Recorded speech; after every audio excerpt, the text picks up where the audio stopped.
Art Ultra Noops Nation. My name is Reed Nelson, Jason Briggs, This Week in Rec.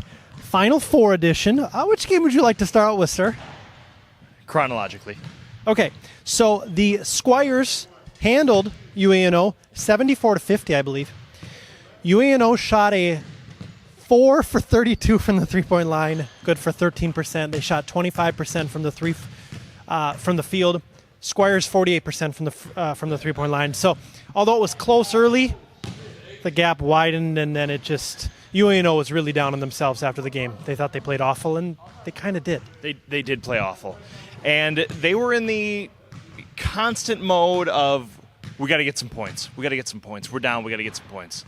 And you could tell by the one pass shot or the dribble up shot, they started to get a little upset with the officials because every pump fake, it seemed like UANO would go up in the air and then get called for something, whether they was great contact or not. So I think they were letting the officials bother them a little bit. And, I mean, you said, what, 4 of 36? 4 of 32. 4 of 32. So 12, I'm not a math. 13%. 12.5%. Is pretty poor, and a lot of those were okay shots. One more pass, they could have got a great shot. They let the Squires off the hook. They let the Squires play aggressive defense, and they didn't do the extra pass to beat them. Is this the Squires' first trip to the Gold Cup final? I believe it is it not? Because they've been to the Final Four one other time. Right. They lost to them a few seasons ago in the Final Four. That's a good memory. Okay, second game. Shockers, Free Ballers, close throughout. I want to say it was tied with maybe 7 or 8 minutes left. Yeah. And I considered filming the entire rest of the game. I'm glad I didn't, yes, because I believe the Shockers ended up winning by 13 or 14. 14, yeah. How many turnovers for the Free Ballers? I believe they finished with only like 14, but 11 they had in the first 11 half. in the first half. They were down, I believe it was 34-27. 37-29 at half, and they played horribly. They had only made two two-pointers the entire first half, had 11 turnovers, and they let the Shockers get a lot of easy buckets. But to be down 8 under those circumstances, it was pretty impressive that they were that close. So, yeah, like you said, 7-8 minutes left. They tied the game up at 51. Yeah, on a Stephen Ellis three-pointer. Right. And immediately following, it was a couple Adam Kidd turnovers. They got up by 4, and that was the closest it got the rest of the game. I think Zhao had a good first half. I think they took him out of the game for most of the second half, so I don't know. Talk about their defensive effort tonight against one of the best offensive teams in the league. Yeah, Rue actually, you'll look at the box score and see that Zhao made 6 threes. But they actually did a pretty decent job on him. He had 4 in the first half. And the thing that the Shockers do is they screen so well. And they use cutters, they use multiple screens. So if Zhao is able to get free and Rue doesn't get the help, Zhao's going to have a bucket. And we saw Aaron Daniels score the first 5 points of the game on some pick and rolls where someone had to help, left him wide open for a 3. Someone had to help. He got a drive. And, I mean, the Free Ballers really locked up Fob 5 last week. Played amazing defense. Just couldn't do it. They couldn't do it this time.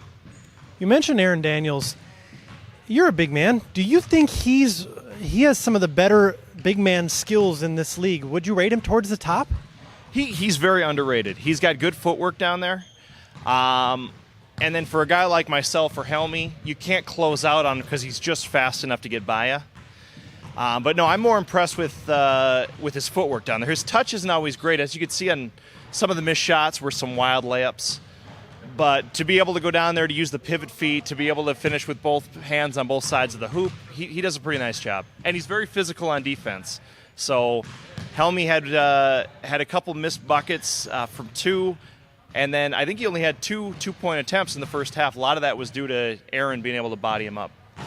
Shockers with their second straight visit to the Gold Cup. They lost last season to the Rebels.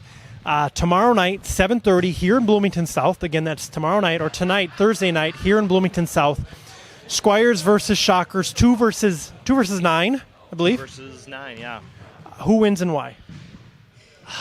The Shockers are going to win because they have more firepower. I love the Squires. They've been in the league such a long time. It'd be great for them to win.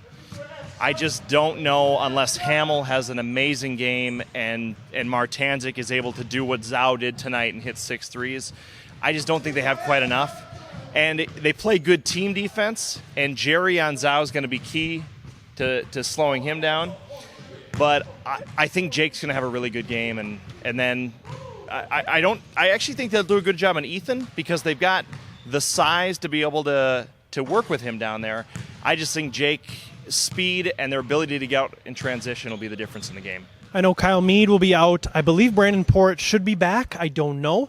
It looked to me like Ethan Welter tweaked an ankle towards the end, just lightly. So maybe he's, probable on the injury report. But regardless, we're going to have a new champion. Yes. Which always makes me smile in my heart. 7:30 tonight, Bloomington South, Shockers, Squires. This is going to be a fun one. Yeah. So we'll see you all tomorrow Good luck, night. gentlemen.